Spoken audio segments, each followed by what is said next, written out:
Good evening. Thanks for joining us on this Monday evening. I'm Mark Salinger. And I'm Angela McCall. Kim and Kyle have the night off. A dentist accused of poisoning and killing his wife is trying to throw out crucial evidence involving a recent interview with his mistress. 9 News investigators obtained documents which say James Craig shared his desire to kill his wife multiple times.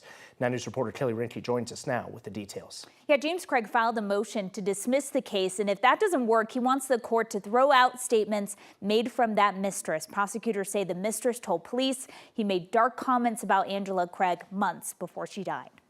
James Craig is scheduled to go to trial in August, accused of poisoning and killing his wife and attempting to cover it up. Documents obtained by 9 News investigators share more details on what prosecutors call the most damning evidence against him. The district attorney's office says Craig is falsely claiming his wife Angela asked him to get poisons for her. But they say Craig's mistress told police he talked about a desire to kill his wife months before she died. Court records say officers interviewed the mistress earlier this year. She told them Craig made dark comments about his wife and getting rid of her. He went on to talk about poisons and injection as a potential method. The woman told officers Craig brought it up at least 5 times.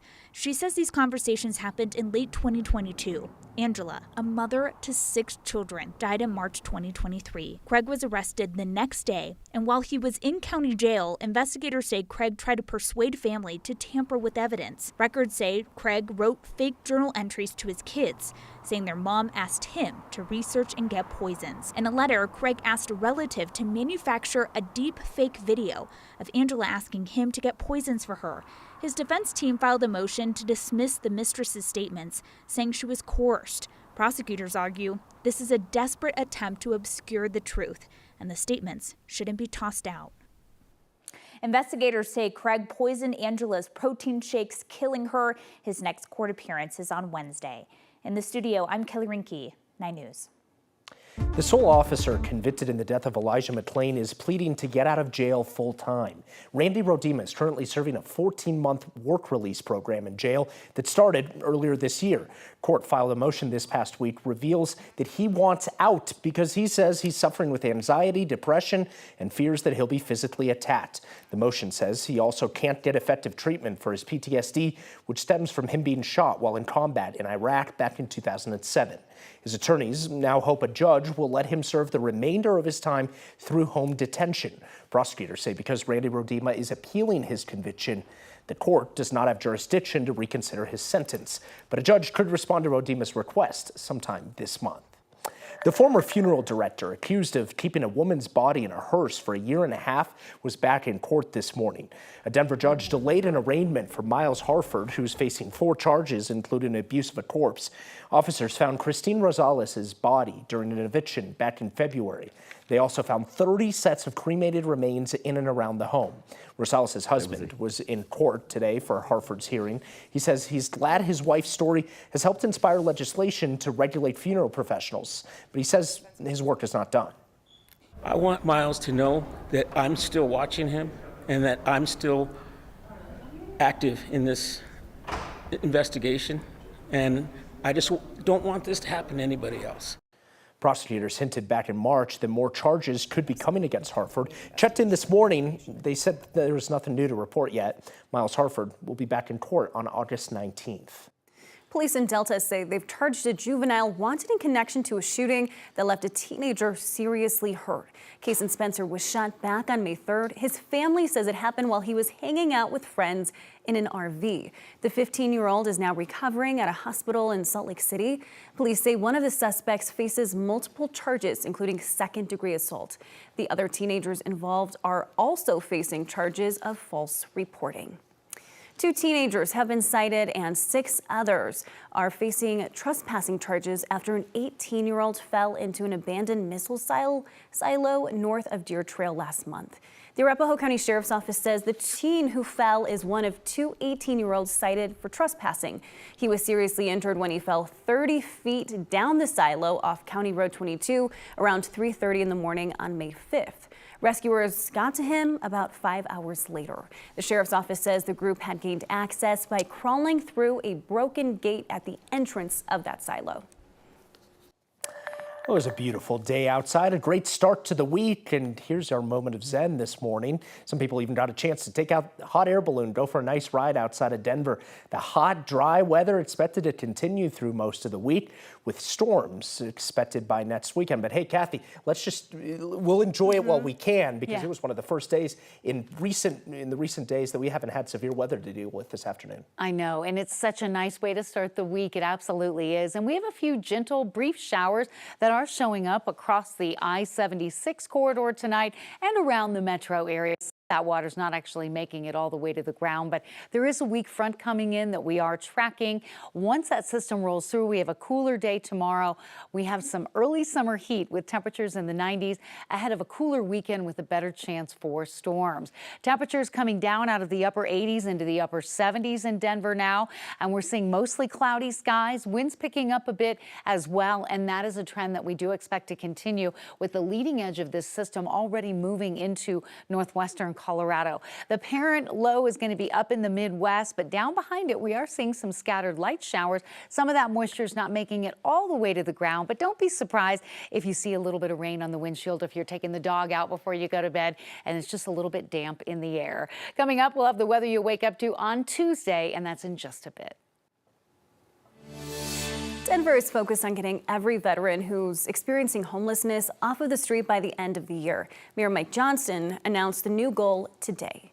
Denver housing officials believe 52 veterans are currently living on the street. For reference, a spokesperson with the mayor's office told us 67 veterans were moved indoors into hotel shelters or micro communities during the first year of the mayor's House 1000 initiative. Another 200 are relying on congregate shelters. We know the city has had a really hard time moving people out of those transitional shelters and into permanent housing. Johnson says the city plans to help veterans make that transition through federal programs as well as housing vouchers. Our first hope is to get them off of the ground and then onto the first rung of either transitional housing or congregate shelter. Once we've gotten everyone up to that rung, now we want to move everyone up into permanent housing of their own, which would be the next step. And this is about both first getting the entire veterans population to that safe, stable first rung, and then getting the rest of the entire unhoused population to that safe, stable first rung. Johnson says the goal is to reach a, quote, functional zero for veteran homelessness, which means that the number of veterans who become sheltered each month outpaces the number of veterans ending up on the streets. Democratic Governor Jared Polis signed a bill today requiring law enforcement agencies to regulate the use of prone restraint. It comes after a 9 News investigation identified more than 130 deaths nationwide associated with that technique. When an officer uses prone restraint, they have someone face down, often handcuffed, pinned by the officer's knees and elbow. The original version of this bill would have required police to immediately sit someone upright after handcuffing them to help them breathe.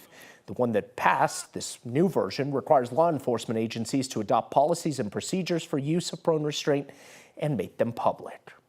Well, school is almost out for summer, and leaders in Denver public schools are already looking ahead to next year. 9 News reporter Rachel Krause is here. Rachel, DPS took in thousands of migrant students this year, which is something that they haven't dealt with before. Yeah, they did, without knowing exactly how many kids would end up joining throughout the school year. But they've learned a lot along the way, and now they're starting to use that knowledge to prepare for the next school year. ¿Qué piensan del producto de SEBI? Over at Bryant Webster, Es importante que tengo los ojos de Victoria. the school year is winding down. ¿Cuánto es 7 por 4? Alex Nelson's 4th grade class, larger now than at the start of the school year. Luego lanza otra vez.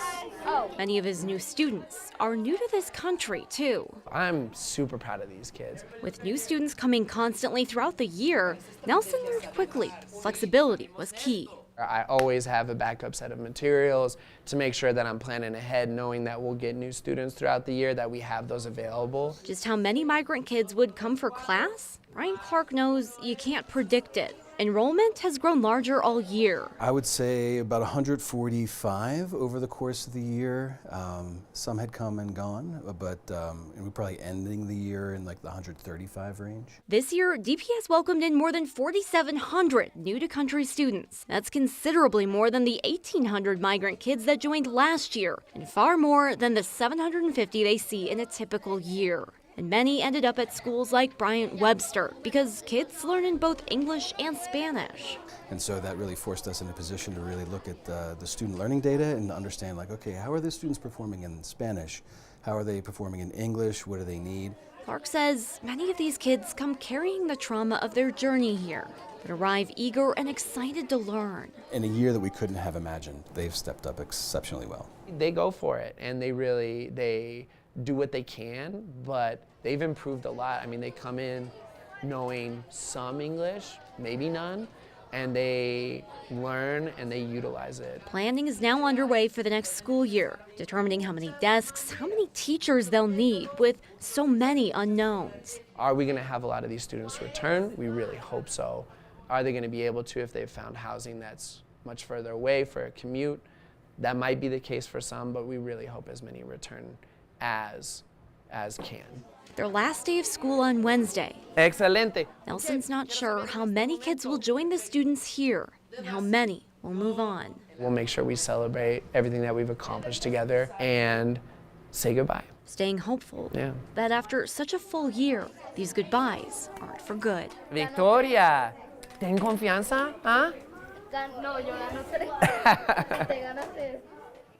After a year of uncertainty with enrollment numbers, DPS has been planning for the next school year for months, working to estimate how many students they'll have for that first day back and how many families might end up moving on altogether. But just as they've had to do this whole year, the district says they'll be ready to continue to adapt and change, make sure every student can get an education. Rachel Krause, 9 News.